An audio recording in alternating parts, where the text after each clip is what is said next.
Wife swapping आपका जो अनुभव है ये सच है, गांव में भी सच है? बिल्कुल सच है। अब तो गांव जिसे कहते हैं सोशल मीडिया शुरू होने के बाद तो बहुत आगे निकल गए हैं शहरों से। शहर में हम और आप सोच भी नहीं सकते कुछ ट्रेंड जो वहाँ गांव में ऑलरेडी चल रहे हैं। लेकिन जब ये शूट हुई थी 20 साल पहले, उस वक्त वहाँ पर सोशल मीडिया नहीं था। लेकिन वाइफ स्वैपिंग कैसे हो सकता है वहाँ पे? हल्द्वानी, रोहतक, मेरठ, अलवर, सोनीपत ऐसी लोकेशंस पे मैंने शूट किया जाके। फिर तीसरी बार प्रेग्नेंट है, 7 मंथ्स प्रेग्नेंट है। फिर पति उसको तभी भी वाइफ स्वैपिंग में इन्वॉल्व करा। मैं कह रही हूँ ये प्रेग्नेंट लेडी है, आप इसको तो कह रहे शी इज़ वेरी ब्यूटीफुल, ये बहुत सुंदर है। वो मतलब ऐसे बोला ये बहुत सुंदर है, और जो भी जिसे देखता है वो तो इसे देखता ही रह जाता है। पति पत्नी हो, पति पत्नी की तरह खुश होकर के रहो। तुम्हारे बच्चे उनको क्या संस्कार आप दे रहे हैं? इसमें यही तो है कि हल्द्वानी वाला कपल बताता है कि भाई हम अपने बच्चों को अलग कमरे में बंद कर देते हैं। कुछ नेताओं ने भी मुझे कॉल किया बुक आने के बाद। एक राजस्थान से ताल्लुक रखते हैं नेता हैं, ये जो आपने किताब लिखी है ये सच है? तो मैंने कहा हाँ सच है। कह रहे नहीं मैं बता रहा हूँ ये सच है। इतना ओल्ड कपल था और वो आदमी कह रहा है मुझे अपनी बीवी को दूसरे के साथ देखना अच्छा लगता है, इसलिए वो इसमें। मैंने भी इसमें वाइफ स्वैपिंग पार्टी की थी। हाँ, मैं उसी पे आने वाला था कि लोग आपस में मिलते हैं तो ये क्या सोचते हैं, क्या समझते हैं। एक तो आइडिया क्या था, और मतलब इतने सारे लोगों को एक साथ लाने में मतलब इट बहुत रिस्की था ये। रियल केसेस हैं जो मैंने शूट किए। उसके अलावा कुछ सीनियर जर्नलिस्ट में भी इसमें अपना इनपुट दिया है। पॉइंट ये कि मीडिया के अंदर बहुत ग्रुपिज्म है।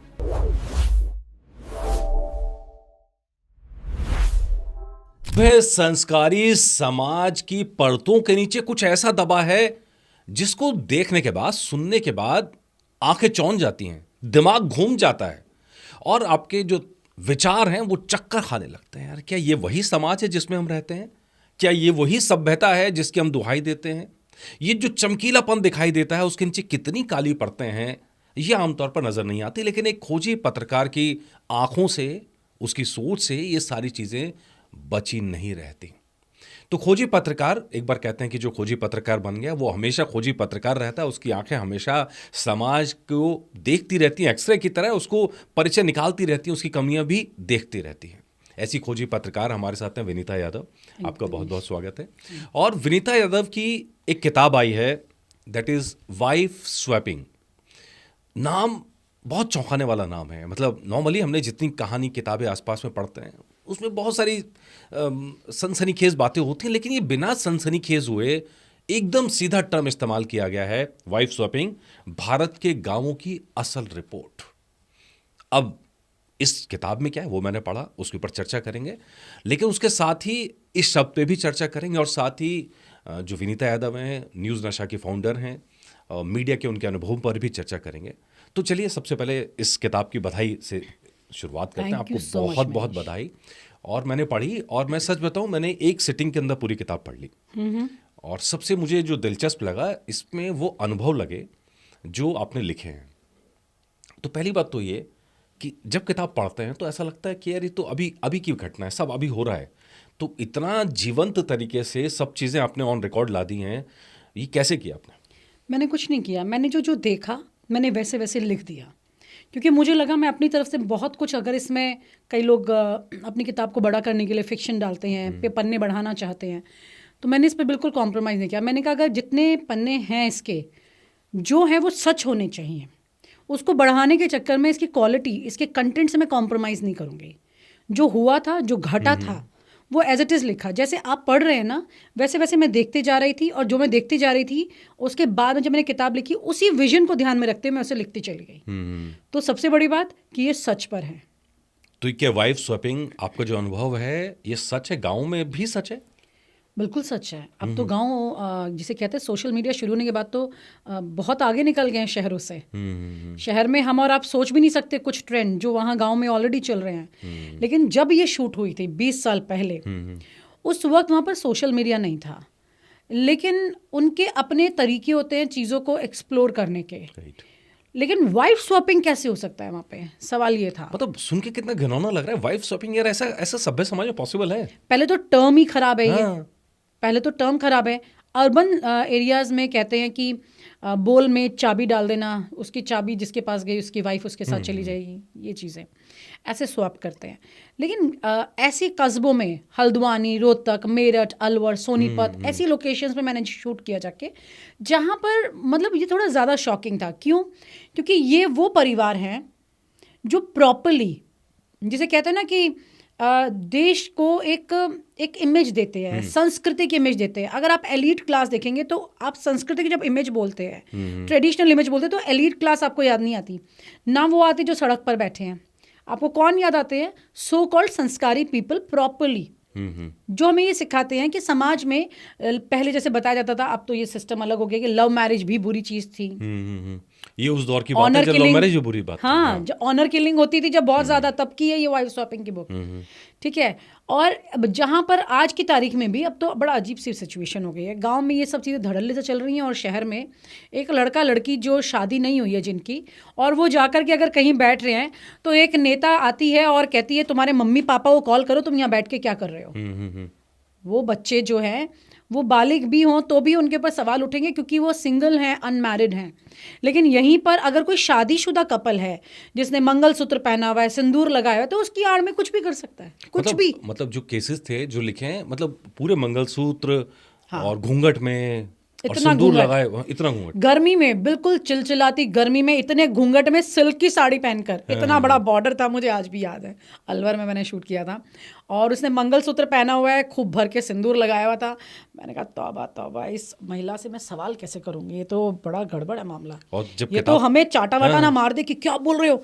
लेकिन जब पूछा ना हमें और उसने जो जवाब देना शुरू किया, उफ, हम अपने कानों पे हाथ रख, कानों से धुआं निकलने लग गए, धुआं, लिटरली धुआं निकलने लगा। तो मैं सोचती थी कि क्या है। अच्छा, उस कपल से जब मैं बात करने गई थी, अलवर मिलने गई थी, बड़ा दिलचस्प कॉन्ट्रडिक्शन बताती हूँ, जो विरोधाभास है वो ये है कि वहाँ पर मैं और मेरे साथ मेरी एक ऑफिस की लड़की थी और 2 कैमरा पर्सन थे, तो हम 4 लोग हो गए। तो हम 4 लोग, क्योंकि कहीं होटल में रुकना तो था ही, तो जब हम जा रहे हैं तो हम रिपोर्टर तो बता नहीं सकते हैं खुद को, सही बात है। तो 2 लड़की एक रूम में रुकने वाली थी, 2 लड़के एक रूम में रुकने वाले थे। तो हमने अपने पर्सनल आईडी कार्ड दिखाए कि भाई ये ड्राइविंग लाइसेंस है, हमें रुकना है, स्टे करना है। तो होटल वाले कहते हैं जी आप यहाँ नहीं रुक सकते, यहाँ ऑपरेशन मजनू चल रहा है। उसमें मतलब आप क्योंकि अनमैरिड हैं इसलिए अलाउड नहीं है आपका यहाँ पर रुकना। मैरिड को रुकना अलाउड है, अनमैरिड को नहीं, क्योंकि ये समाज के ठेकेदार अनमैरिड कपल को अपनी शर्तों पर चलाना चाहते हैं। लेकिन जो शादीशुदा है वो कितने मजे से गच्चा दे के आगे निकल रहा है इस वाइफ स्वैपिंग के सहारे, खुद सब कुछ, मतलब सारे पाप माफ कि बस शादीशुदा होना चाहिए, बाकी जो करते रहो फिर। मतलब मेरे को ना एक बहुत पुराना किस्सा याद आता है। दूरदर्शन में एक सीरियल आया करता था, ये जो मेघना मलिक है ना, एक्ट्रेस, इनका वो किस्सा था। दूरदर्शन में एक एपिसोड मैंने देखा था जिसमें ये था कि ये अपने घर से निकलती है, अनमैरिड लड़की होती है, कहीं किसी दूर दराज इलाके से आती है और शहर में नौकरी कर रही होती है। जो अपने घर से निकल के जाती है नौकरी के लिए, तो सड़क पे खड़े कुछ लड़के इसे छेड़ते हैं, ये बहुत परेशान हो जाती है। तो ये नोटिस करती है अपनी ऑफिस में जो महिलाएं मंगलसूत्र या सिंदूर लगा के आ रही हैं, तो उनको कोई छेड़खानी उनके साथ नहीं होती है। तो वो क्या करती है, वो झूठा मंगलसूत्र पहन के सड़क पे निकलने लगती है कि मैं भी मैरिड हूँ। ये मंगलसूत्र आपकी सिक्योरिटी को कंफर्म कर रहा है, और इस किताब में तार तार कर रहा है। पति शब्द का जो अर्थ होता है वो खैर आर्ट की टर्मिनोलॉजी में चेंज सिक्योरिटी होता है, सिक्योरिटी बेसिकली सिक्योरिटी जो आपकी इज्जत रखे। औरत को कहा जाता है कि शादी हो गई, उसकी छत हो गई है, वो उसका पति उसकी छत है। और यहाँ क्या हो रहा है, पद का छत मतलब से पत्थर गिर रहे हैं। पद का मतलब इज्जत है बेसिकली, पद का मतलब इज्जत है। तो इज्जत रखने, जिसकी जिम्मेदारी, हालांकि टर्म बहुत सारी चीज़ चेंज हो गई, लेकिन पति का मतलब ये जो इज्जत रखे। और यहाँ पे वही पति अपनी पत्नी को आगे बढ़ा रहा है इन सब कामों के लिए। ये वो समाज है ना जिसमें द्रौपदी के चीर हरण पर महाभारत हो गई, और वो कहानियां हमेशा सुनते हैं हम नहीं रहेंगे तो आगे वाली जनरेशन सुनेंगी। लेकिन इन औरतों का हिसाब कौन लेगा जिनके पति उनकी मर्जी के बगैर, है ना, उनके वो बच्चा पैदा कर रही है उनके लिए, 2 बेटी पैदा कर रही है, फिर तीसरी बार प्रेग्नेंट है, 7 मंथ्स प्रेग्नेंट है, फिर पति उसको तभी भी वाइफ स्वैपिंग में इन्वॉल्व कर रहा है। मैं कह रही हूँ ये प्रेग्नेंट लेडी है, आप इसको, तो कह रहे शी इज़ वेरी ब्यूटीफुल, ये बहुत सुंदर है, वो मतलब ऐसे बोला ये बहुत सुंदर है, और जो भी जिसे देखता है वो तो इसे देखता ही रह जाता है। बीवी के बारे में बात कर रहा है, भाई सोच ले क्या बोल रहा है। बीवी है तुम्हारी, इतनी आफत लगी है तुमको कि तुम अपनी बीवी को एक जीबी रोड पर बैठी हुई, मैं उस महिला के लिए, बल्कि मैं आपको बताऊं, मैंने जीबी रोड पर कई बार मतलब शूट किया है, लड़कियां कुछ रेस्क्यू करने के लिए हम जाते थे, तो वहाँ पर जो महिलाएं मैंने देखी, मेरे मन में तो एक ही शब्द निकलता है उन महिलाओं को देखकर, रिस्पेक्ट।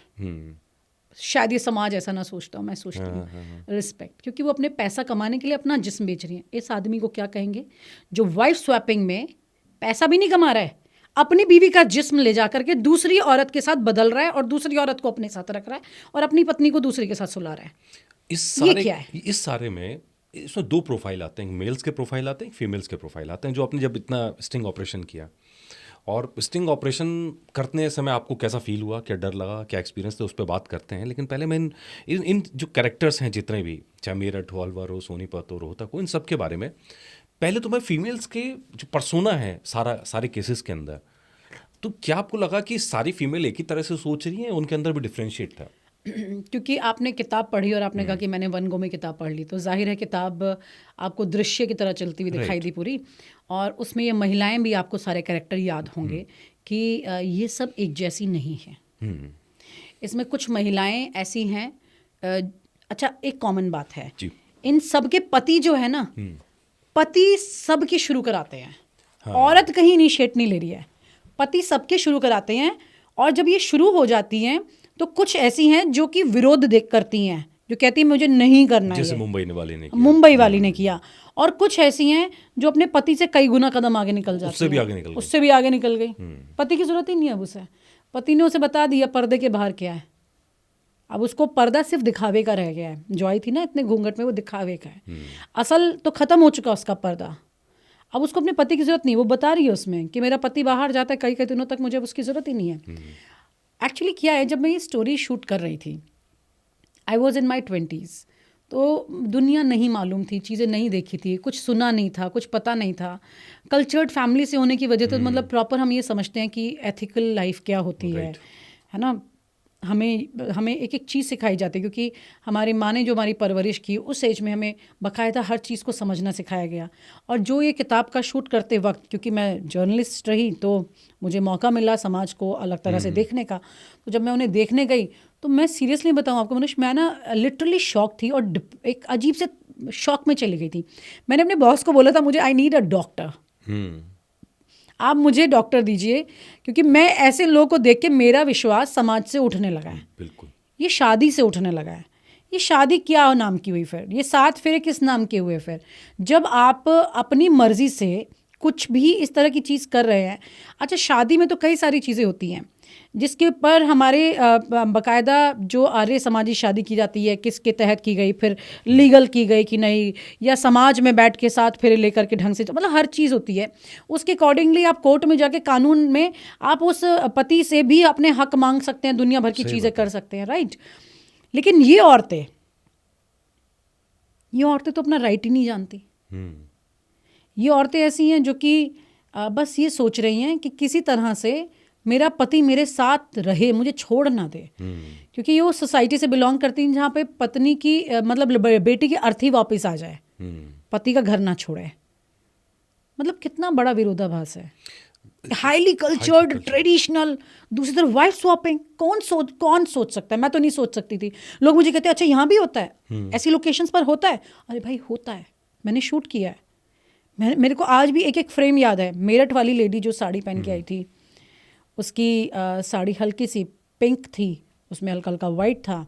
जूहू वाली की साड़ी भी मुझे याद है, ऐसे अपने हाथ में बार बार घुमा रही थी, बहुत टेंशन में थी क्योंकि वो आना नहीं चाहती थी, मिलना नहीं चाहती थी। उसको लगता था कि मेरा पति मुझे बर्बाद करने में लगा है। और वो हर बार अपने पति के साथ जाती तो थी मजबूरन, लेकिन किसी को टच नहीं करने देती थी। वो कहती थी मुझे छूना मत, सबको बोलती थी भैया मुझे मत छूना, ऐसे बोलती थी कि मेरे को हाथ मत लगाना। रोना आ गया था उसकी कहानी सुन के, मैं सीरियसली बता रही हूँ आपको, मतलब बहुत तकलीफ हुई थी।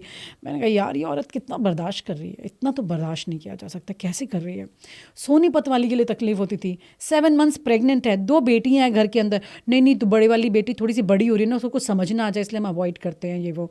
और नीचे गैस रखी हुई है, झुक के उसी पेट के साथ में झुक के एक चाय बना रही है उन लोगों के लिए जो उसकी नज़र में तो स्वैपिंग के ऑर्गेनाइजर हैं। वो हम जर्नलिस्ट थे तो उसकी नज़र में तो है, और हमारे लिए वो चाय बना रही है। वो भाई साहब जो उसका पति उसकी बोली लगा रहा है, वो भाई के बस की चाय बनाना भी नहीं है। चाय भी उसी से बनवा रहा है 7 months प्रेग्नेंट औरत से, परोसेगा भी उस औरत कोई दूसरे आदमी के सामने जाके, और उसी के बदले में अपना इंतजाम लेगा। अच्छा, दूसरी बात, पैसा इन्वॉल्व नहीं करना।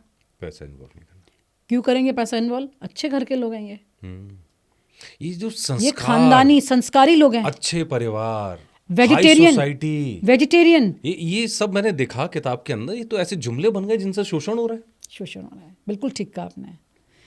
ये वेज जो खाते हैं उन्हीं के साथ स्वैप करेंगे, नॉन वेज खाने वालों के साथ नहीं करेंगे। खानदानी लोग होने चाहिए, क्योंकि अगर वो खानदानी नहीं है तो हमारी मेरे घर की इज्जत है, मेरी बीवी। वो खानदानी नहीं होंगे तो मेरी बीवी कैसे चली जाएगी उनके साथ सोने? तो मतलब खानदानी के साथ सो सकती है। ये बहुत तकलीफ दे, बहुत ज़्यादा तकलीफ हो रही थी, मतलब उन औरतों को देख के तो बहुत हो रही थी, जैसे सोनीपत और जुहू वाली थी। आपने किताब पढ़ी है, उसमें मतलब उनको देख के तो बहुत हो रहा था। अच्छा, ये हमारे तो केसेस हैं कुछ, आप इसके नंबर देखिए अब कितने बढ़ चुके हैं, इसमें कितनी सारी वाइफ हैं। ये तो बेचारी सोनीपत वाली में तो बहुत ही तरस आ रहा था मुझे, वो तो बोल भी नहीं पाती थी। जुहू वाली गुस्सा तो निकाल रही थी ना, ये तो बोल भी नहीं पाती थी सोनीपत वाली। वो कहती है कि मुझे अंग्रेज़ी नहीं आती है, मैं एक पुराने ख्याल की महिला हूँ, शायद मैं अपने पति की मॉडर्न स्टाइल से मैच नहीं कर पा रही हूँ, छुरी कांटे से खाना नहीं खाना आता है, तो मुझे कहती है आप मुझे अंग्रेज़ी सिखा दो, मैं आपको चाय बनाना सिखा देती हूँ। So painful, so painful, so painful. और वो तीसरा बच्चा क्या पैदा करने जा रही है पति की नज़र में, तो कि बेटा ही होगा, घर का वंश भी चलाना है उसी औरत ने, उस पेट के साथ चाय भी उसी ने बनानी है, उस पेट के साथ शॉपिंग भी उसी ने करनी है। और उसके बाद तुमने उसको बैकवर्ड बोल के इतना कॉम्प्लेक्स किया हुआ है कि वो औरत कुछ भी कर रही है तुम्हारे कहने पे। कितनी मासूम है वो बेचारी, क्योंकि वो उस परवरिश से है जहाँ पति ही सब कुछ है, वो देवता है, चाहे वो राक्षस का चेहरा अंदर लगाए हुए, लेकिन ऊपर से तो वो देवता ही है, वो उसका ही है। क्योंकि अगर उसने उसे छोड़ दिया तो क्या होगा? ये भाई साहब सरकारी टीचर हैं, टीचर होने के बाद सरकारी टीचर हैं, 11वीं 12वीं के बच्चों को पढ़ाते हैं, घर में बुला के ट्यूशन भी देते हैं। मैंने ये 2 केसेस के अलावा बाकी केस भी देखे, तो बाकी केसेस के अंदर मतलब शायद इतना, ये 2 केसेस, चाहे जुहू वाला हो चाहे सोनीपत वाला हो, अलवर वाला केस देख लो आप या और देख लो, वहाँ तो लगा कि शायद ये एक्सेप्टेंस कर लिया महिलाओं ने, कोई फ़र्क ही नहीं पड़ रहा उन्हें अब। हाँ, ऐसा होता भी है। देखिए प्रैक्टिकल लाइफ में अगर आप देखोगे कि लोग क्या होता है, अगर आप किसी ऐसी महिला को देखिए जो प्रोस्टिट्यूशन में चली गई, पहली बार वो गई होगी तो उसे तकलीफ हुई होगी, या उसे अपना जिस्म बेचना पड़ा चंद पैसे कमाने के लिए तो उसे तकलीफ हुई होगी, लेकिन एक टाइम के बाद उसकी आत्मा मरने लगती है। पर ये औरत, अच्छा जैसे ये पति अलग है, ये औरत भी अलग है। इसमें कुछ औरतें ऐसी हैं जो एक टाइम के बाद इसे एंजॉय करने लगती हैं। क्यों करती हैं पता है? क्योंकि पति नाम की संस्था से उनका विश्वास खत्म है। अब पति तो कुछ बचा नहीं ना, अब तो सिर्फ उसके लिए फन बचा है। अब उसको पति की जरूरत ही नहीं है, अब उसको ज़रूरत ही नहीं है। क्या होता है कि हम अब ये औरतें खुल के कभी सामने नहीं बोल सकती है। इनमें से कोई औरत आ जाए अभी एक सामने, मैं आपसे शर्त लगाती हूँ, इतनी सी भी हामी हाँ ना कुछ बोलेगी इस मुद्दे पे, कुछ नहीं बोलेगी, कभी नहीं बोलेगी, मर जाएगी नहीं बोलेगी, क्योंकि उसको पता है ये गलत है। तभी है ना, छुप के क्यों काम होता है ये? क्योंकि गलत है। खुल के शादी क्यों होती है? क्योंकि वो सही है समाज में। तो मत करो ना यार शादी, और अगर कर ली है और नहीं हो उस तरह से खुश और इस स्थिति पे आ गए हो, डॉक्टर के पास चले जाओ भाई। सही बात है। अपने जीवन के घर को बर्बाद क्यों कर रहे हो? पति पत्नी हो, पति पत्नी की तरह खुश होकर के रहो। तुम्हारे बच्चे, उनको क्या संस्कार आप दे रहे हैं? इसमें यही तो है कि हल्द्वानी वाला कपल बताता है कि भाई हम अपने बच्चों को अलग कमरे में बंद कर देते हैं, बाहर से लॉक कर देते हैं। आप उनकी मानसिकता सोचिए, लॉक क्यों करते हैं? कि गलती से भी बच्चे बाहर आ गए और उन्होंने जरा सा भी देख लिया अपने फादर मदर को, जिंदगी खत्म खत्म। और ये वही लोग हैं हल्द्वानी वाले जो किटी पार्टीज में पति बदलती हैं, ये महिलाएं शायद जो मैं पढ़ रहा था। पार्टी में तो मतलब ये तो किटी पार्टी से शुरू हो रहा है उनका, मतलब वाइफ स्वैपिंग, ये तो हस्बैंड स्वैपिंग भी है। हाँ, आपने बिल्कुल सही शब्द बोला है। अभी मुझे किसी ने जब ये बुक आने के बाद बोला है, यार तुमने तो किताब वाइफ स्वैपिंग पर लिखी है, लेकिन अभी जो नया ट्रेंड है वो हस्बैंड स्वैपिंग है। मैंने कहा हस्बैंड स्वैपिंग बात तो एक ही है, कुछ भी करो, आप हस्बैंड भी स्वैप कर रही हो, यानी कि इसमें औरत लीड ले रही है क्या? मेरा सवाल ये है। क्योंकि इसमें वाइफ स्वैपिंग वर्ड इसलिए है क्योंकि आदमी लीड ले रहा है। जैसे आपने कहा इस किताब को घुमा फिरा के नहीं, सीधा वाइफ स्वैपिंग शब्द दिया गया। हम लोग सोच रहे थे कि इसको कोई और शब्द दिया जाए, लेकिन फिर हमें लगा कि वो छुपाया जाए। किताब में जब जा करके अंदर यही बात है। पहले हमने सोचा मजबूर हुआ घूंघट टाइप शब्द दिया जाए, तो लेकिन वो एकदम परफेक्ट, एकदम परफेक्ट है, क्योंकि इससे सीधा खुल के सच सामने आ रहा है। अब आपके पीछे भगवत गीता रखी है, शिव पुराण रखी है, रामायण रखी है, श्री रामचरितमानस, ठीक है, और एक तरफ हाथ में ये वाइफ स्वैपिंग की किताब है। वो तो वो किताबें रखी हैं जिनसे हमें संस्कार मिले बचपन से, हमने यही पढ़ा है। और हम जब समाज में निकल रहे तो क्या देख रहे हैं? ये सच्चाई, कड़वी सच्चाई। And that is reality. कैसी रियलिटी है ये? मैं ये कहती हूँ कि क्या होता है ना, मैं तो एक पत्रकार हूँ, मैंने आप खुद जानते हैं कि हम जब इन्वेस्टिगेटिव जर्नलिज्म में काम करते हैं तो जो फैक्ट सामने आता है हम ये नहीं सोचते कि हम क्या है क्या नहीं, हम बस पत्रकार हैं, अपना रिपोर्ट करना काम है, रिपोर्ट करना हमारा काम है। तो वो रिपोर्ट करने चले जाते हैं, लेकिन उसी में हमारा भी, हम भी तो इंसान हैं, हम भी तो एक अच्छे परिवार से रामचरितमानस पढ़ के बड़े हुए हैं। हम भी तो देख रहे हैं ना कि हम गुस्सा आता है। मैं कई बार मैं सोचती हूँ कि सीता जी को जब रावण ले गया था फिर वापस आई थी वो, चलिए वो तो एक एक्सीडेंट हुआ एक तरह का कि रावण ऐसे ले गया, लेकिन दूसरी बार राम ने कैसे सीता को बाहर निकाल दिया था। अरे यार, उनकी पत्नी थी, किसी के कहने पे कोई निकाल देता है क्या? ये एक इतना बड़ा पुराना ग्रंथ है जिस पे हम अपने जीवन को अमल में लाने की कोशिश करते हैं। तो क्या सवाल नहीं उठेंगे कि ये कैसे पति हैं आज की तारीख में?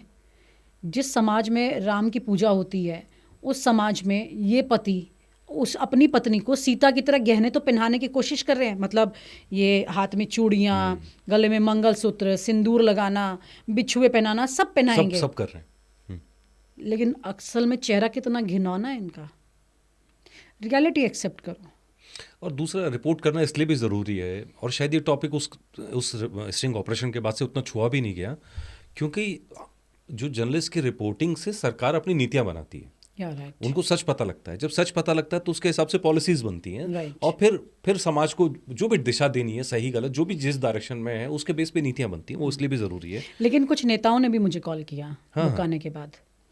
उन्होंने कहा कि तुमने जो दिखाया तुम बहुत हिम्मत वाली हो, ये वाकई में होता है, हमने इस बारे में सुना है, मतलब लोगों तक चीज़ें पहुँची कह रहे, लेकिन हमें ये नहीं पता था कि इन इलाकों में होता है, ऐसी जगह भी होता है। एक राजस्थान से ताल्लुक़ रखते हैं नेता हैं, उन्होंने बोला, जैसे वो एक कार्यक्रम में हमारे साथ थे, तो उन्होंने बोला ये जो आपने किताब लिखी है ये सच है? तो मैंने कहा हाँ सच है। कह रहे नहीं, मैं बता रहा हूँ ये सच है। तो मैंने कहा हाँ मैंने सच ही लिखा है। तो कह रहे मैंने सुना है ये, क्योंकि जिस जगह के बारे में आप जिक्र कर रही हैं, मैं क्योंकि राजस्थान से ताल्लुक़ रखता हूँ, मुझे जिम्मेदारी मिली है वहाँ की, वो किसी और प्रदेश से हैं, तो कह रहे हैं वहाँ पर ये होता है। मेरा इंटरेस्ट इसलिए एकदम से आपकी बात पे आया क्योंकि मैंने ये सुना है वहाँ पे। जब नेता सुन रहा है, अधिकारी सुन रहा है ना, कई लोग जान रहे हैं अंदर, तो इसका मतलब परसेंटेज तो है ना बॉस, परसेंटेज तो है। चलिए इसी पे आगे बढ़ते हैं। अब जैसे यहाँ बात हुई फीमेल प्रोफाइलिंग की, तो हमने देखा कि कुछ ऐसी हैं जो मजबूरी में हैं, जिनको नाम सुनकर रोना तक आ जाता है, परेशान होती हैं। कुछ ऐसी हैं जो इसको खुशी से एक्सेप्ट कर लिया। कुछ ऐसी भी आ गई जो हस्बैंड स्वैपिंग तक आगे बढ़ गई, पतियों को भी पीछे छोड़ दिया, भैया तुम कहाँ, तुम किस खेत की मूली हो, अब तुम जाओ, अब तुमने रास्ता दिखा दिया, अब तुम्हारी कोई ज़रूरत नहीं, अब तुम्हारी कोई ज़रूरत नहीं। ऐसी भी तो अलग अलग प्रोफाइलिंग इस किताब के अंदर जो है। प्लस अब इससे ज़रा मेल प्रोफाइलिंग की तरफ आते हैं, तो इन सारे मेल्स में कुछ चीज़ कॉमन लगी आपको? हाँ, सॉरी बट सारे बेशरम हैं। किसी को भी सोचने में वक्त नहीं लगा कि मैं अपनी बीवी को लेके जा रहा हूँ। यही कॉमन है इनमें। इनमें से एक भी आदमी ऐसा नहीं मिला जिसने कहा कि मैं ये करना नहीं चाहता। ये सवाल आपने बहुत इम्पोर्टेंट पूछा है। एक आदमी ने नहीं बोला कि मैं ये नहीं करना चाहता। कितनी बेशर्मी से वो मैनिपुलेट करते हैं। जैसे रोहतक वाला है, यूनिवर्सिटी के रजिस्ट्रार थे एक। अब देखिए, मैं कोई किसी का नाम नहीं है, किसी कोई चीज़ें नहीं है, तो किसी पे नहीं जाएगा। और 20 साल पहले तो उनकी उम्र 55 के पार थी, तो must be very old now. तो वो इतना ओल्ड कपल था, और वो आदमी कह रहा है मुझे अपनी बीवी को दूसरे के साथ देखना अच्छा लगता है, इसलिए वो इसमें है, स्वैपिंग में। अब बताइए, ये बेशरम। सोनीपत वाला वो बेशरम जो बता रहा है कि 7 महीने की बीवी को शॉपिंग ले जा रहा है। मेरठ वाला, हाँ मतलब वो भी एब्सोल्यूट, उसकी बीवी थोड़ी ज़्यादा लग रही थी बोलने में, लेकिन वो भी कम नहीं, वो भी भाई साहब पूरे थे। उसके बाद अलवर वाला अतः बेशरम, जोहू वाला एब्सोल्यूट बेशरम, मतलब वो तो किलर ही हुआ एक तरह से, इतनी मजबूर करके बीवी को ला रहा है। ये कॉमन है, इन सब में कॉमन था। इनमें एक भी मर्द नहीं था ऐसा जो ये कहे कि मेरी बीवी है, मैं उसे किसी हाल में नहीं जाने दूंगा, तो वो इसका हिस्सा भी ना होता। तो जो नहीं जाने देते हैं वो असल में अपने घर को प्रोटेक्ट कर रहे हैं ना। ये कौन आदमी है? एक आज के अखबार की घटना बता रहा हूँ। आज ही क्राइम न्यूज़ में जो कवर हुआ है, उसमें एक बीबी कोई बोला कि दोस्त से पैसे लाने हैं, और उसको दोस्तों के साथ भेज दिया, और कहा मैं पीछे पीछे आ रहा हूँ, और रास्ते से कल्टी मार गया।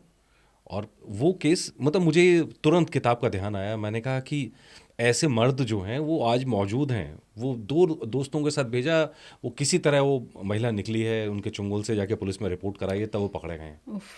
और ये आसपास की घटना, बहुत दूर की घटनाएं नहीं है ये इसी ये सोसाइटी सब में। हमारे आजू बाजू जी है। जी, एकदम आजू बाजू हो रहे ये हैं। आजू बाजू हैं, ये पता नहीं चलते ना। ये आपके सामने आप किसी को बोलेंगे देखिए मैंने विनीता का इस पे इंटरव्यू लिखा, उसने किताब की थी, मैंने इंटरव्यू किया है, और ऐसी भयंकर शॉकिंग चीज़ें, और बाय चांस आप किसी से बात करो वो इसमें इन्वॉल्व हो, वो कहेगा अरे ऐसा होता है। वो ये नहीं कहेगा, कभी नहीं कहेगा कि मैं इसमें हूँ, कहेगा ही नहीं। क्यों कहेगा? उसे पता है कितना गंदा काम है ये। तो ये कभी करते समय, जब जब पूरा स्टिंग ऑपरेशन कर रहे थे, तो एक तो वो एक फीलिंग आती है वो डर की। क्या वो जब करते समय कभी डर नहीं लगा इस तरह का? डर नहीं, सवाल थे। डर तो लगा नहीं, क्योंकि मैंने 66 स्टिंग ऑपरेशन किए, ओके। और सब सोलो ही थे मेरे, कोई टीम के अंडर नहीं किया। मतलब टीम को हेड मैंने ज़रूर किया है, तो डर तो कभी नहीं लगा, क्योंकि बहुत ख़तरनाक स्टिंग्स भी किए थे। तो सवाल था इसमें कि इनकी पर्सनल लाइफ है, मैं क्यों करूँ ये स्टिंग, है ना। लेकिन ये सब कश्मकश आपने पढ़ी है, मैंने लिखा है इसमें, कि मैं थोड़ा सवालों में गिर रही थी बार बार। मेरी टीम में जैसे मेरा एक कैमरा पर्सन थे, तो उन्होंने कहा कि तुम्हें नहीं करना चाहिए, दूसरों की ज़िंदगी में क्यों घुस रही हो, why you want to expose them, क्या मिल जाएगा। पत्रकार हो तो नेता को करो, किसी और को एक्सपोज करो, अधिकारियों को करो। तो ऐसा नहीं है कि उसके लिए स्टिंग की ज़रूरत नहीं है, वो तो ओपन में होती हैं चीज़ें, उनको तो वैसे स्टोरी कर लेते हैं, उसमें स्टिंग की ज़रूरत नहीं है। लेकिन ये समाज के अंदर की स्टोरी थी, समाज की रियलिटी थी। तो मुझे लगता है कि क्यों नहीं करना चाहिए। मैं किसी का घर तो ख़राब नहीं कर रही हूँ, क्योंकि मैं किसी की आइडेंटिटी रिवील नहीं करूँगी। आज तक किसी को नहीं पता वो लोग कौन थे, आज तक किसी को नहीं पता ये कपल कौन थे, और ना कोई निकाल सकता है पता। ये सिर्फ उनको पता है जिस चैनल की फुटेज में ये हैं, आज भी सिर्फ वो जानते हैं। और शायद उनके पास भी फाइनल रिपोर्ट रखी है जो एडिटेड है, उनके चेहरे नहीं है उसमें, पूरे के पूरे फ्रेम ब्लर होके गए थे, तो किसी के पास आज आइडेंटिटी भी नहीं होगी। और 20 साल पुरानी बात है, तो सबकी एज बढ़ चुकी है। तो क्या 20 साल 40s की एज वाले लोग Right. शुरू करते हैं। लेकिन मैं ये जानना चाह रहा हूँ कि मतलब कभी वो नहीं हुआ, उत्सुकता नहीं हुई जानने की कि 20 साल बाद में क्या ये लोग बदले हैं, नहीं बदले? किताब लिखने से पहले ये थॉट आया कि उन लोगों की लाइफ में क्या हुआ? मैंने उस सोर्स को फ़ोन किया था जिसने इन लोगों से मुझे मिलवाया था 20 साल पहले। वो सोर्स मेरे आज भी टच में है। मतलब बहुत सालों में कभी मैं कोई चीज़ पूछने के लिए फ़ोन करती हूँ क्या चल रहा है वहाँ, क्या हो रहा है, तब बात होती है। तो उसने मुझे बोला कि खूब चल रही हैं चीज़ें। अब ये पर्टिकुलर एक एक किस्से के बारे में तो मैंने उससे नहीं पूछा, पर मैंने उससे पूछा क्या लोग, क्योंकि जब मैं ये किताब आने वाली थी तो उससे मैंने पहले सोचा कि मैं पूछूं कि ये लोग कितने एक्टिव हैं, क्या हैं चीज़ें हैं। तो उसने बोला ये चीज़ें तो बहुत एक्टिव हैं, और अब तो मैं ज़्यादा शॉक्ड हूँ, जब ये किताब आ गई है तो मुझे पता चलता है कि फेसबुक पर ग्रुप बने हुए हैं, व्हाट्सएप पर ग्रुप बने हुए हैं। मतलब तमाम इस तरह की चीज़ें चल रही हैं पब्लिक डोमेन में, जहाँ कई 100 लोग इकट्ठे मिल रहे हैं। 107 कपल एक बार कहीं से रेड में पता चला था, खबर थी, तो किसी ने मुझे बताया कि पुलिस ने रेड की थी, तो उसमें 107 कपल मिले थे, 107 कपल्स। तो मतलब ये कि 107 एक बड़ा नंबर होता है, बहुत बड़ा नंबर है। मैंने भी इसमें वाइफ स्वैपिंग पार्टी की थी। हाँ, मैं उसी पे आने वाला था अभी, कि लोग आपस में मिलते हैं तो ये क्या सोचते हैं, क्या समझते हैं। नंबर एक तो आइडिया क्या था, और मतलब इतने सारे लोगों को एक साथ लाने में, मतलब बहुत रिस्की था ये, बहुत रिस्की था। लेकिन हमारे जो बॉस थे अजित, उन्होंने बोला अभी तक तो तुम इनसे 1-on-1 बात करी थी, क्या चाहते हैं। ये लोग ग्रुप में मिलते हैं तो कैसे रिएक्ट करते हैं, तो मैंने बुलाओ। तो हमने कहा चलो करते हैं, इनकी पार्टी करते हैं, इनको बोलते हैं कि पार्टी आ जाइए। तो हमने होटल के अंदर पूरा रूम वूम सब बुक कर लिए, हरियाणा टूरिज्म के रिजॉर्ट में रूम वूम बुक कर लिए, इनको बुलाया। सोनीपत में हमने रखा इसलिए क्योंकि वो लेडी प्रेग्नेंट थी, तो उसे दूर ना आना पड़े, और उसके लिए मेरे मन में थोड़ी एक सिंपैथी ज़्यादा थी, तो मैं बार बार उससे मिल रही थी, 3 बार मिली थी मैं। तो इन लोगों को बुलाया गया वहाँ पे, तो ये सब लोग आए। जब आए तो एक कपल मुझे याद है, क्या कहते हैं, क्या प्लान है, आप लोग थोड़ा जल्दी टाइम से बताइए, क्योंकि 6 बजे के बाद हमारे घर से कोई बाहर नहीं रहता, हमने ये रूल बनाया हुआ है। तो हमने कहा किसने बनाया रूल? तो कह रहे हमने बनाया बच्चों के लिए। बाबा, फुल संस्कारी। मैंने कहा ये संस्कारी हैं, ये एब्सोल्यूट संस्कारी लोग हैं, ये गंदे लोग नहीं हैं, ये समाज को संस्कार बताने वाले लोग हैं। लेकिन उस संस्कारी चेहरे के पीछे ये क्या कर रहे हैं, वो इस किताब में खुल कर है सामने। मतलब उसने बोला 6 बजे के बाद बाहर नहीं रहते हैं, और वो कोई शायद बनिया कपल था दिल्ली का, एक बहुत बड़ा नाम है एक अखाड़े का, उनकी भी बहू थी, वो विडो हो चुकी थी। तो उनको तो जब पता लगा था कि मैं जर्नलिस्ट हूँ तो उनको हार्ट अटैक आ गया था, माइनर अटैक था but she got an heart attack. और हल्द्वानी वाले कपल को पता चला तो उन्होंने बोला कि अगर हमारी आइडेंटिटी कहीं रिवील हुई तो आपका फ़ोन नंबर लिख कर, वो नंबर मुझे याद है आज भी, मेरे पास नहीं है अब 20 साल से तो नंबर, लेकिन वो याद है, नंबर लिख कर सुसाइड कर लेंगे। डर लगा उस वक्त? ऑफ कोर्स लगा। उस वक्त मुझे लगा यार किसी की ज़िंदगी से नहीं खेल सकते, लेकिन मैं सेफ थी और वो भी सेफ थे। मेरी पहली जिम्मेदारी अपने से ज़्यादा उनकी भी ज़िंदगी सेफ होनी चाहिए। मेरे को रियलिटी बाहर लानी है, किसी को मारना थोड़ी है। तो ये डर की बात आई तो जो टीम में और लोग थे, एक दीक्षा नाम की जो लड़की का जिक्र है, उसको लेके डर लगा? क्योंकि जिसको साथ में लेके जा रहे हैं, सिक्योरिटी की जिम्मेदारी तो हमारी होती है। ये पति तो अपनी पत्नियों की कर नहीं रहे, लेकिन एज ए रिपोर्टर के तौर पे तो बहुत जिम्मेदारी थी। मतलब मैं तो खुद बनी हुई थी वाइफ स्वैपिंग क्लब की ऑर्गेनाइजर कि 3,000 रुपये मुझे दीजिए। नाम क्या रखा था? मेरे सिमरन। क्लब का नाम भी क्या रखा था? क्लब का कोई नाम नहीं था। नाम नहीं था। क्लब का कोई नाम नहीं था। आसिफ का भी नाम बदला हुआ है इसमें। मेरा नाम ही रियल है इस पूरी किताब में और किसी का नाम रियल नहीं है। तो क्योंकि कोई भी अपनी आइडेंटिटी नहीं बताना चाहता, यहाँ तक कि मेरी टीम के लोग नहीं बताना चाहते जो शूट कर रहे थे। भाई क्यों, क्या बात है, आना नहीं चाहते वो? आप देखो ये किताब आ गई है बाहर, कोई आना नहीं चाहता, इस पर बात नहीं करना चाहता खुल के सामने कि वो एक, क्यों लोग हिचकते हैं सच बताने से? भाई आप पत्रकार हो, आपको किस बात का डर है? मुझे तो नहीं लग रहा इस बात में कोई डर, कोई डरने की बात है क्या? नहीं, आपको तो मैं जब से जानता हूँ विनीता, मैंने निडर हमेशा देखा है, हमेशा बोल्ड देखा है, सच बोलने वाला देखा है। और ये आपसे उम्मीद कर सकते थे कि इस तरह की किताब को लाना, और किताब का स्ट्रगल सिर्फ एक नहीं है, ये किताब का डबल स्ट्रगल है कि एक तो किताब इस सच सामने लाना और दूसरा ये सच सामने लाना कि ये स्टिंग भी आपने किया था। हाँ, ये स्टिंग भी मैंने किया था पूरा का पूरा। मैंने इतनी फुटेज मैंने मतलब शूट की थी, इतने रजिस्टर मैंने लॉगिन किए थे। रजिस्टर का मतलब समझिए कितनी लॉगिन शीट्स बनाई होंगी मैंने। इसकी 11 महीने मैंने शूट किया था। उसके बाद इसकी एडिटिंग हुई थी, कितने दिनों तक एडिटिंग चलती रही थी इसकी। उसके बाद इसको डब्बे में डाल दिया गया, 1 साल तक ऑन एयर नहीं किया गया। मैंने फिर रिज़ाइन कर दिया चैनल से, मैंने कहा स्टोरी ऑन एयर नहीं कर रहे हैं। फिर उसके मेरे रिज़ाइन करने के 1 महीने बाद स्टोरी अचानक से पता लगता है ऑन एयर जा रही है। जिस्म पार्ट 1, जिस्म पार्ट 2, जिस्म पार्ट 3। सुपर हिट था उस समय, मुझे याद है। सुपर हिट, 55 टीआरपी आई थी। 55 टीआरपी का मतलब ये हो रहा है कि जो भी न्यूज़ देख रहा है उनमें से हर दूसरे आदमी से भी ज़्यादा, मतलब 55% लोग यही देख रहे हैं और कुछ देखा ही और नहीं। देख क्या रहे थे? Blurred screen. ब्लर्ड स्क्रीन, नीचे सिर्फ सबटाइटल लिखे थे जो इस किताब में है, उसी को तो पढ़ रहे थे। उसी से वो चौकन्ने हो गए कि देखिए हमारे समाज में क्या हो रहा है। आज भी लोग कई बार जिक्र करते हैं। देखिए मैं क्योंकि कई बार कैमरे पे नहीं रहती थी तो लोग कई लोग मेरा चेहरा नहीं पहचान पाते हैं और स्टोरी, लेकिन मेरी स्टोरीज़ को याद कर रखते हैं। जो कहते हैं ना, हमने हाँ ऐसी स्टोरी तो हमने देखी थी, तो मेरे को तो उसी में सुकून मिलता है कि चलो हमने काम किया था। लेकिन उससे भी बड़ी बात यह है कि मैं कहती हूँ कि आप पत्रकार हैं, आप हाइड क्यों करेंगे? जैसे मैंने जो पहला स्टिंग किया तो मैं वो किस्सा आपको बताती। तो एक मॉडल कोऑर्डिनेटर के साथ हम बात कर रहे थे, बड़ा ही वाहियात आदमी था। तो जाहिर है ऐसे ही लोग मिलते हैं जिनको एक्सपोज करना होता है। तो उस व्यक्ति को एक्सपोज करते हुए उसने जैसे पहले दिन जब हमें शूट पे जाना था तो शूट से पहले उसे फ़ोन पे बात करनी थी। तो फ़ोन पे बात कर रहे थे तो उसने बड़ा बेहुदा कुछ सवाल किया था। वो शब्द मैं क्या बोलूँ, तो वो शब्द जो था ना वो मैंने रजिस्टर में, मतलब मैंने लॉगिन में भी नहीं लिया था। मैं बहुत गुस्से में आ गई थी और ऐसा लग रहा था जैसे कि मुंह लाल हो जाएगा। जैसे एक होता है ना टिपिकल लड़की, किसी ने हिम्मत कैसे कर ली मुझसे कुछ गलत बात पूछने की, इसका तो मुँह ही तोड़ देना चाहिए टाइप्स। लेकिन मैं गुस्से में अपने घर गई, मैंने मम्मी को बोला, मैंने कहा मैं ये नौकरी नहीं करूँगी, पता नहीं क्या फालतू की स्टोरी करा रहे हैं लोग। वो आदमी की हिम्मत कैसी होगी मुझसे ऐसे बकवास सवाल पूछने की, मैं ऐसा गुस्से कर रही हूँ। Which is very quite obvious, natural बात है एक लड़की के लिए जो बकवास बर्दाश्त नहीं करना चाहती इस तरह की। तो मेरी मम्मी ने मुझे बोला, मैंने कहा लोग मेरे मन में क्या सोचेंगे?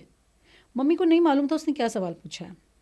तो मेरी माँ ने मुझे ये कहा कि देखो बेटा, एक महिला पुलिस, महिला डॉक्टर, महिला वकील, क्या वो ये देखती है, सोचती है कि वो किसका इलाज कर रही है, किससे सवाल पूछ रही है? क्या वो जेंडर सोचती है? कभी नहीं।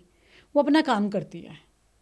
मेरी माँ को शायद ये बात आज याद भी नहीं है कि उन्होंने मुझे ऐसी कोई एडवाइस की थी, बट ये बात मेरे जहन में बैठ गई। उसके बाद मैंने स्टिंग ऑपरेशंस में कभी भी पीछे मुड़ के नहीं देखा। मैं काम करती रही क्योंकि मुझे लगता था इससे मेरा कैरेक्टर एसोसिएट नहीं करता है। मेरा काम है जो चीज़ हो रही है उसको सामने लाना। अच्छा, आप मुझे बताइए, कोई सरकार में घोटाला हो रहा है, कोई अधिकारी पकड़ा जा रहा है, इस पर बहुत सारे पत्रकार हैं जो खबर करते हैं समाज में कि ये एक समाज का घोटाला नहीं है, ये हो रहा है, तो इस पर आप अपना नाक सिकोड़ के चले जाएंगे। आप कहेंगे नहीं, उफ माय गॉड, ऐसे टॉपिक पे हम बात करें, क्यों करें? क्यों नहीं करोगे भाई? क्या समाज में सिर्फ घोटाला दिखाना ही आपकी जिम्मेदारी? सामाजिक स्तर पर कोई चीज़ देख के काम करना जिम्मेदारी नहीं है?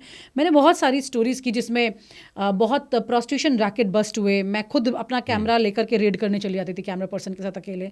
पुलिस वालों को मैं जानती थी कुछ काम इसमें करते नहीं थे, गड़बड़ करते थे सब। तो इन्हीं सब चीज़ों पर मेरी अगली किताब जो आएगी तो उस पर मैं अपना काम शुरू कर रही हूँ। उसमें मेरे 66 स्टिंग ऑपरेशन के बारे में पूरी डिटेल होगी और सब कुछ फैक्ट है। इस किताब में भी कम लिखा है पर ज़्यादा कुछ नहीं लिखा है, गलत कुछ नहीं लिखा है, सब सच लिखा है। सबसे बड़ी बात क्या है विनीता, किताब पढ़ने के बाद मैं एक चीज़ की तारीफ ज़रूर करूँगा, ये टॉपिक बहुत सनसनीखेज हो सकता था। मतलब इट्स लाइक कि आप उसको बेचने का, आप उसको बेच सकते थे टाइप का यहाँ, लेकिन जिस संवेदनशीलता के साथ लिखा है वो उस पेन को भी बता रहा है जो स्टिंग ऑपरेशन करते समय महसूस किया आपने। ठीक है, खाली ये किताब बहुत सनसनीखेज तरीके से कहानियाँ बना के बेची जा सकती थी और ज़्यादा बेची जा सकती थी, लेकिन वो सच को सच की तरह कहना और सेंसिबल तरीके से कहना, ये बहुत बड़ी कामयाबी है। और इसके लिए मैं सही में आपको बहुत बहुत धन्यवाद कहता हूँ कि बहुत सेंसिबल तरीके से काम किया है। इवन कवर से लेके अंदर तक मैंने जितनी किताब पढ़ी है, मेरी पूरी टीम को मैं ज़रूर कहना चाहूँगा कि बहुत सेंसिबल तरीके से किताब को प्रेजेंट किया गया है। और इसीलिए नाम के लिए भी मैं ये इसीलिए कह रहा हूँ कि एकदम क्लियर कट है, ना नमक लगाया है ना कुछ किया है, एकदम सीधी सीधी बात कही है, जो है वो है। हाँ। अब आपका नजरिया कि आप इसको कैसे महसूस करते हो, अच्छा लगता है बुरा लगता है आप सोचो, लेकिन जो सच है वो हमने बता दिया। और मैंने ये भी लिखा है इसमें कि मेरी जो सोच है वो मेरी है, आप शायद कुछ और सोच सकते हैं, आपको पूरी आज़ादी है सोचने की। मैं इसे हीन भावना से देख रही हूँ, आप मत देखिए। आप इस समाज को कैसा बना रहे हैं आपकी जिम्मेदारी है, आप सोचिए। लेकिन जो भी बना रहे हैं ट्रांसपेरेंट होके बनाइए, जिगरा रखिए सच बोलने का।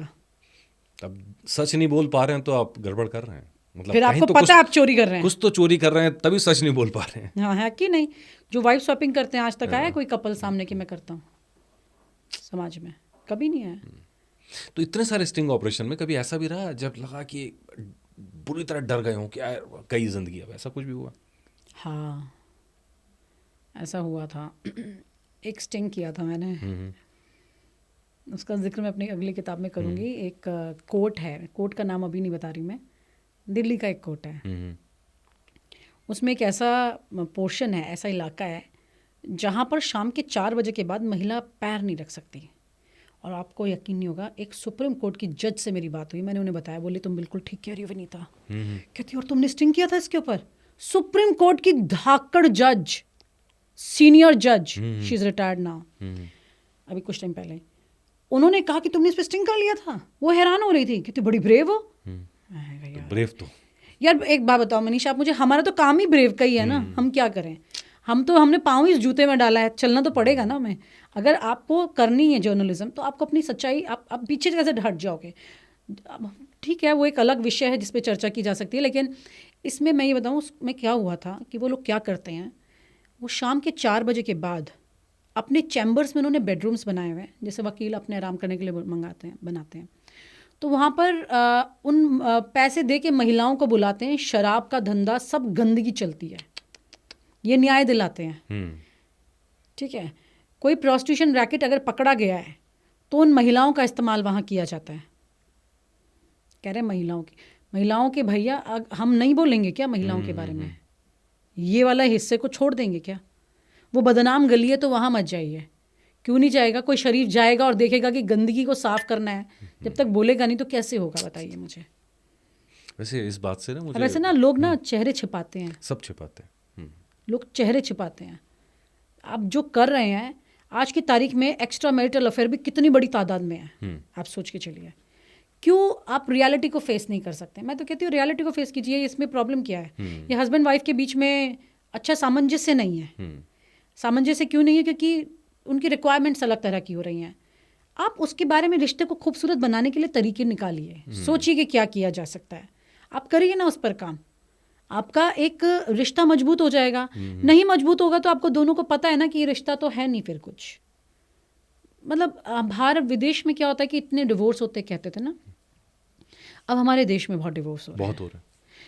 अच्छी बात यह है इस बुरे एक्शन में कि एटलीस्ट लोग ये एहसास कर रहे हैं कि हमें ये हमारी ज़िंदगी नहीं है, इसके साथ नहीं है, तो वो अलग हो रहे हैं। अलग हो गलत रहे हैं। नहीं है इसमें डिवोर्स में। मैं मानती हूँ कि कम से कम, अब लोग कहेंगे कि ये क्या बोल रही हैं, ये नहीं, लेकिन हाँ, तमाम तरह की कंट्रोवर्सी आती है। हाँ, लेकिन ये बात सही है कि अगर साथ मन नहीं मिलता है तो वो पुराना कॉन्सेप्ट हो गया कि 7 जन्मों का साथ है, तो नहीं मिलता है तो अपनी ऐसे जिंदगी रिश्तों जियो। में पड़ जाएंगे हाँ, वाइफ ऐसे स्वैपिंग जैसे। सही इससे बात बेहतर है कि आप हाँ, एक अच्छे पार्टनर के साथ जिए, और नहीं जीना है तो आप अकेले भी रह रहे हैं तो क्या दिक्कत है। लेकिन पॉइंट ये कि आप किसी को छल नहीं रहे हैं, छलावा नहीं कर रहे हैं, वो ज़रूरी है। तो ये सारे लोगों से जो मिले वो दिमाग में मेरे एक सवाल रह गया बीच में, ये मानसिक रूप से बीमार थे या सिर्फ एक्साइटमेंट चाह रहे थे लाइफ में? एक्साइटमेंट चाहते चाहते बीमार हो जाते हैं। क्योंकि क्या होता है, जैसे कि ड्रग्स होती है, कोई लेता है फिर लेता है फिर लेता है फिर लेता है, ये ऐसी चीज़ है, धीरे धीरे धीरे धीरे करके आदमी इसकी आदत में चला जाता है, और उसको इतनी बुरी आदत हो जाती है फिर उस चीज़ की कि उसे लगता है कि ये तो कॉमन है, ये तो नॉर्मल है। आप पहली बार पब में जाएं, ड्रिंक करें, ठीक है, लोग कर रहे हैं यार, मैं भी कर लेता हूँ, 1 पैक 2 पैक 4 पैक, फिर रोज़ पैक पे पैक, फिर महीनों का पैक। लगा कि यही ट्रेंड चल रहा है, यही ज़माना है।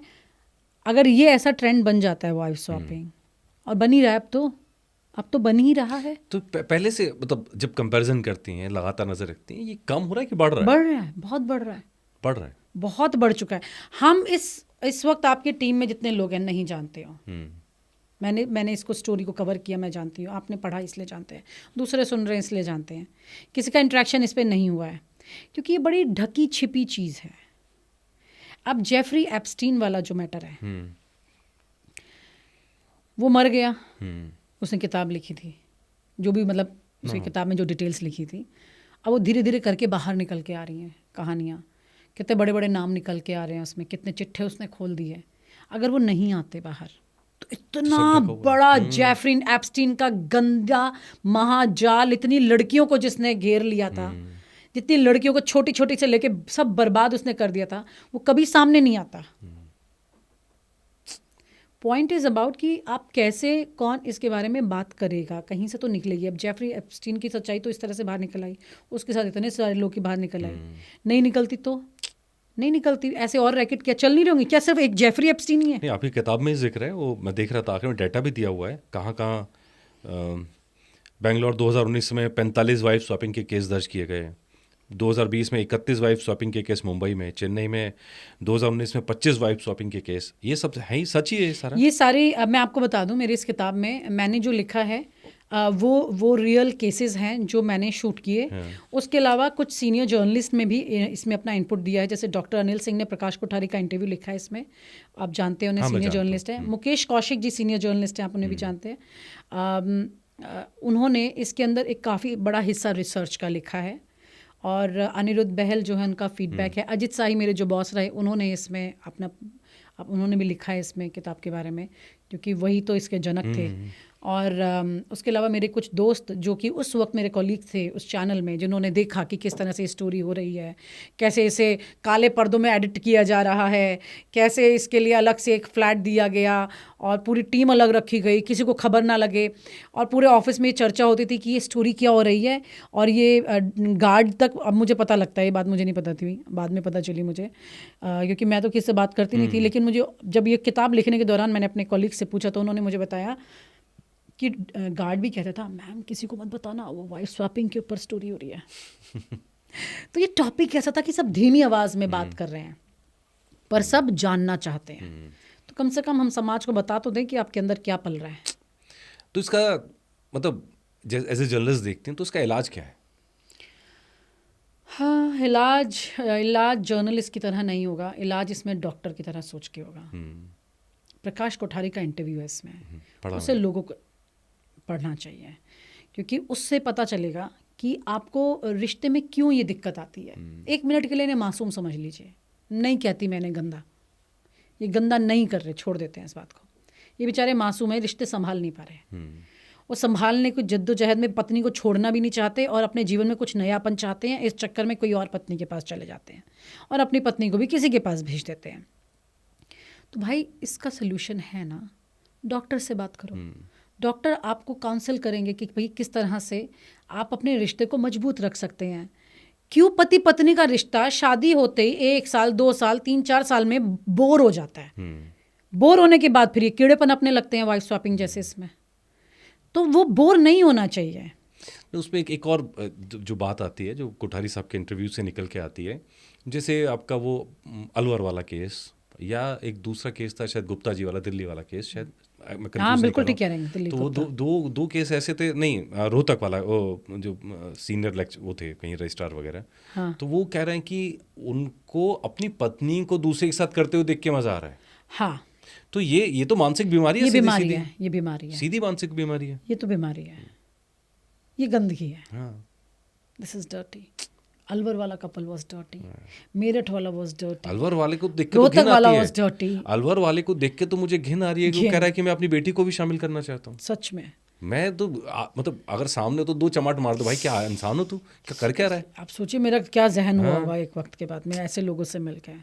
I was in my 20s और उस तो वक्त आप इतना दिमाग- अपने बारे में सोच रहे हो तो चलो भैया, आप मान लिए 1% की ये आपकी पर्सनल लिबर्टी है या नहीं है, वो आपकी समस्या। लेकिन आप कह रहे हो कि मैं 16 साल की बच्ची 2 साल बाद मैं उसको भी शामिल कर लूंगा, ये तो भैया जेल देने लायक आदमी है। तो ये तो सामने लाना ही चाहिए कि किसी भी हालत में। लग रहा है ना आपको कि कितनी बिल्कुल लग इंपॉर्टेंट रहा है, चीज़ है ये। बिल्कुल ज़रूरी है। लोग क्या है ना, दलदल में गंदगी में चलते चले ही जाते हैं, है ना। मैं फिर कह रही हूँ कि जो कोई ड्रग्स ले रहा है वो कब कौन से नशे में और चलता चला जाएगा उसे पता ही नहीं चलेगा। उसको तो लग रहा है मैं छिप के कर रहा हूँ, किसको पता चल रहा है। मेरी बीवी भी खुश है, ओहो मैं भी खुश हूँ, तो खुशी मिल रही है उसको। अरे भाई खुशी नहीं है वो, तुम खो चुके हो अपनी दुनिया, तुम्हारी दुनिया अपने हाथ से तबाह कर चुके हो। तो ये गंदगी मतलब जनता की तो साफ की, लेकिन मीडिया के अंदर भी तो बहुत गंदगी। कभी इस बारे में नहीं सोचा कि इसको भी साफ करना चाहिए? मीडिया में ये किताब जो 20 साल बाद मैंने अपनी बाईलाइन ओन की है, वो सारी चीज़ों को झेलते हुए की है। वरना कोई पत्रकार आपने सुना है आज तक इंडस्ट्री में जिसको अपनी स्टोरी की बाईलाइन 20 साल बाद मिली है? 2 दशक के बाद। वो भी नौकरी से रिजाइन देने के बाद में ऑन एयर हो, उससे पहले नहीं। मंशा देखिए ना आप, इसी स्टोरी को 1 महीना पहले ऑन एयर करते तो मुझे न्याय मिलता मेरी स्टोरी को। ये तो सच तब भी आना था बाहर, आज भी आना था। आज इस किताब के रूप में आया है जो कभी खत्म नहीं होगा। वो तो शो खत्म हो गया, लोगों को याद भी नहीं, ये किताब याद रहेगी। ये तो भला हो हमारे बॉस का जिन्होंने मुझे कहा कि ये ऐसी स्टोरी है कि तुम इसको यूं ही ज़ाया मत करो, तुम इस पर लिखो विनीता। ये ऐसी किताब है जो लोगों को चौंकाएगी तुम्हारी, क्योंकि उनको पता था मेरी स्टोरी में दम था। उन्होंने मुझे ये सलाह दी। मेरे लिए तो वो बॉस भी ऐसे थे, जो दूसरे है वो भी वैसे थे, लेकिन दूसरों ने क्या किया। हमारे इंडस्ट्री में क्या होता है ना, ग्रुपिज्म है। हमारी इंडस्ट्री में ग्रुप्स बन जाते हैं, और सबसे बड़ी बात यह है कि हम चिल्ला चिल्ला कर टीवी स्क्रीन पर बोलते हैं सच दिखा रहे हैं, सच दिखा रहे हैं, और वो टीवी स्क्रीन के न्यूज़ रूम से बाहर निकलते ही जो खेल हम खुद खेल रहे होते हैं, जो हम देखते हैं न्यूज़ रूम में जो खेल चलता है, वहाँ सच बोलने का एक शब्द का दम नहीं है किसी के अंदर। पॉसिबल नहीं है। इवन न्यूज़ रूम में बाहर लोगों को नौकरी खोने का डर, फिर शोहरत ना मिलेगी उसका डर। कुछ ऐसी लड़कियां भी होती हैं जो जहाँ से वो आकर के एक शोहरत उनको ये बहुत बड़ी लग रही है, तो बॉलीवुड में चले जाते हैं।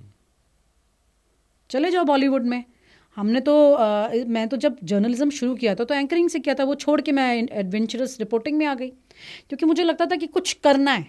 मेरा इंटरेस्ट ये था, चलिए आपका इंटरेस्ट अगर एंकर बनना भी है तो आप अपनी खबर से लीड, अपनी चीज़ों को लीड लीजिए ना, उसका सब्सटेंस भी तो क्रिएट करिए, ठोस बनिए ना। आप ये सब मत करिए। चलिए मैं एंकर पे भी नहीं जाती 1 मिनट।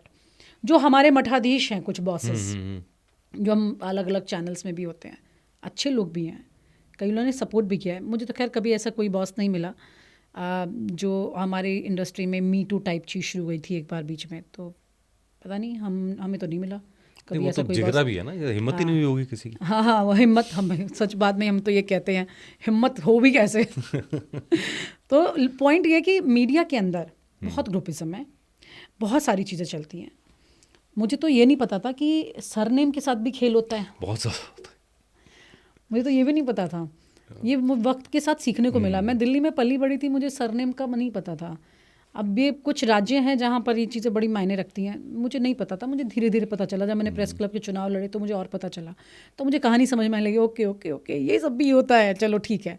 तो हमारे चैनल्स में बॉसेस क्या करते हैं, अपने 2-3 पंगु पाल के रखते हैं।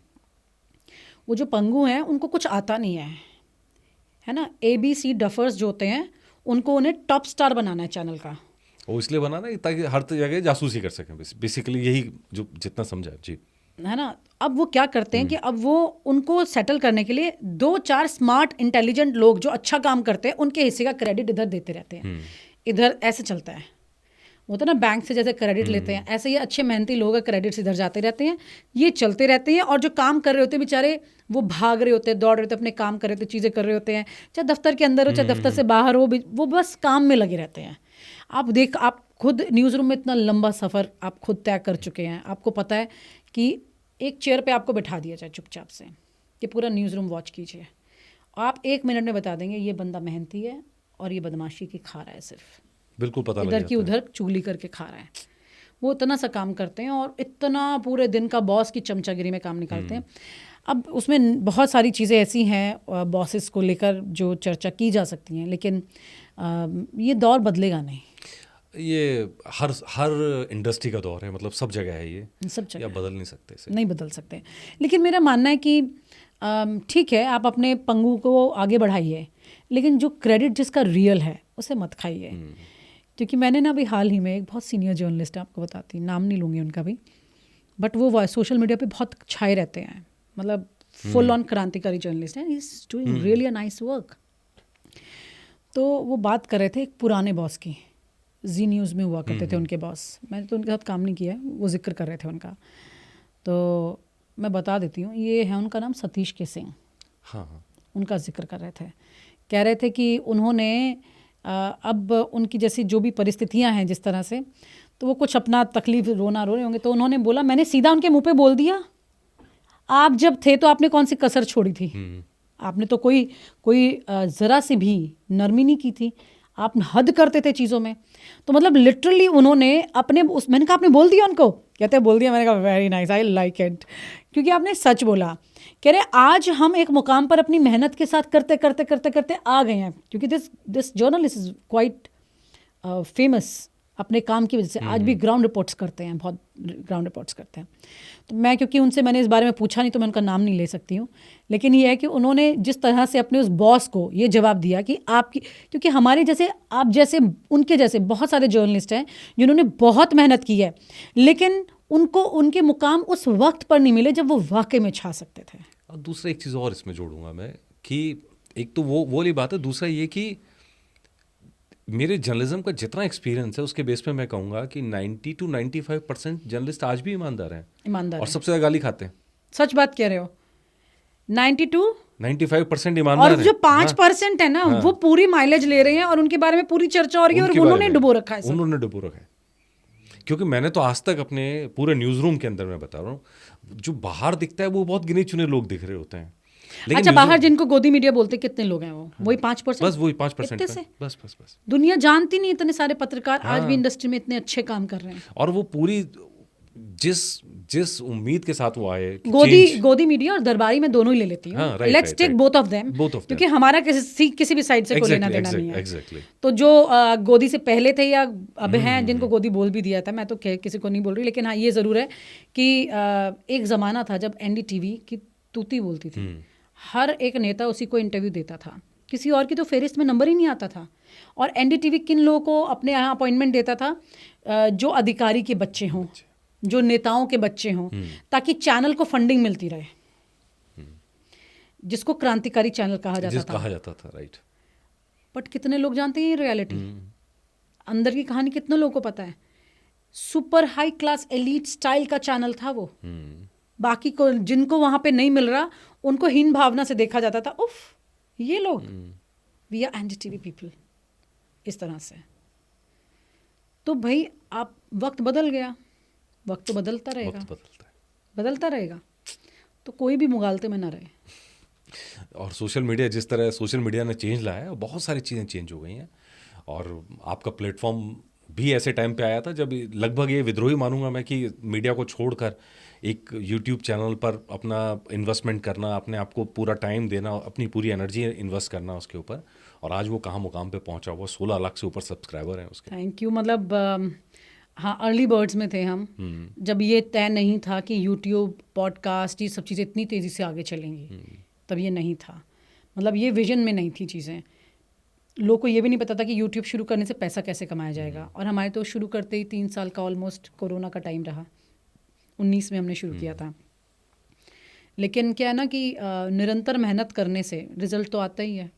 बस ये है कि आपकी मेहनत अंधेरे में नहीं होनी चाहिए, सही दिशा में होनी चाहिए, विजन सही होना चाहिए, राइट, सही दिशा में होनी चाहिए। वक्त तो निकल जाता है, क्या सबके साथ कोरोना का वक्त था, लेकिन ये है कि हम जो अपने चैनल्स में अपने लिए जगह ढूंढते थे वो हमने अपनी खुद बना ली, खुद बनाई अपना। मैं कहती हूँ आसमान पूरा अपना नहीं है, छोटी सी ज़मीन है लेकिन अपनी है। आज सब लोग कर रहे हैं, कितने सारे लोग कर रहे हैं। आप देखिए आपने कितनी मेहनत करके अपना एक सेटअप क्रिएट किया, सारी चीज़ें, और आपको कितना लॉन्ग एक्सपीरियंस रहा है, कितनी डेप्थ की नॉलेज रही है चीज़ों की। तो मुझे देखिए क्या होता है कि हम वही रियलिटी को समझते समझते इंसान निकल जाता है, वो समझने नहीं पाता एक सही व्यक्ति जिसको जानकारी है चीज़ों की। आज की तारीख में कोई वही 2-4 नामों को लेकर के सोशल मीडिया वायरल होती रहेंगी, चीज़ें इधर उधर करते रहेंगे लोग, क्योंकि वो उसके आगे देखना ही नहीं चाहते। सोशल मीडिया ऐसे लोगों से भरा हुआ है मिलियंस में, जो रियलिटी तक नहीं जाते हैं। नहीं, सोशल मीडिया की प्रॉब्लम भी तो वही हो गई है कि भीड़ चाल है, फर्जी खबरें, फर्जी बातें, फर्जी चीज़ें, फर्जी थॉट्स, ना लॉजिकल बात होती। खैर, सबका अपना तरीका है, लोगों का अपना देखने का नज़रिया, वो क्या देखना चाहते हैं, क्या नहीं देखना चाहते। और जाते जाते एक सवाल और जी, आज आपको सारी पावर मिल जाती है, मान लीजिए प्राइम मिनिस्टर बनाते हैं, तो ये किताब जो लिखी है आपने, ऐसे लोगों पे क्या एक्शन लेना चाहेंगे? प्राइम मिनिस्टर की ज़रूरत नहीं पड़ेगी इसमें तो कोर्ट ही काफ़ी है। क्योंकि देखिए क्या है कि रिश्तों से धोखा है ये, है ना। और जिस तरह से एडल्ट्री को अलाउड किया गया, मैं ये नहीं कहती कि नहीं होना चाहिए, होना चाहिए, ठीक है, सबके अपने जहन है, रिश्ते हैं निभाने के लिए, लेकिन ये क्राइम है। ऐसे लोगों के लिए एक पर्टिकुलर लाइन में क्राइम के लिए इलाज होना चाहिए, इनके लिए अलग से। इसीलिए मैं कह रहा हूँ, क्योंकि हमारे लॉ में ऐसा कोई वाइफ इंतजाम नहीं स्वैपिंग है, इसमें हमारे लॉ में कोई ऐसा इंतजाम मैं नहीं इसलिए है। कह रही हूँ, इनके लिए पर्टिकुलर होना चाहिए, एक लॉ बनना चाहिए वाइफ स्वैपिंग के लिए, वाइफ स्वैपिंग के लिए, कि आप अपनी पत्नी को किसी दबाव में इस तरह से कहीं नहीं ले जाएंगे। ये क्लियरली प्रोस्टिट्यूशन कराना हुआ, बिना पैसे के प्रोस्टिट्यूशन, बिना पैसे के। भाई आप उस पर हर तरह का टॉर्चर कर रहे हैं, आप इसमें कई धाराएं लगेंगी उस पर। लेकिन जो शब्द है बिना दबाव के, और अगर कहीं किसी की मर्जी है तो अडल्ट्री में तो कोई कुछ कर नहीं सकता। देखिए बहुत साफ सी बात है। अब आप यहाँ पे इस देश में कई संगठन चल रहे हैं जो संस्कृति के नाम पे काम कर रहे हैं, वो करें ना अपना काम।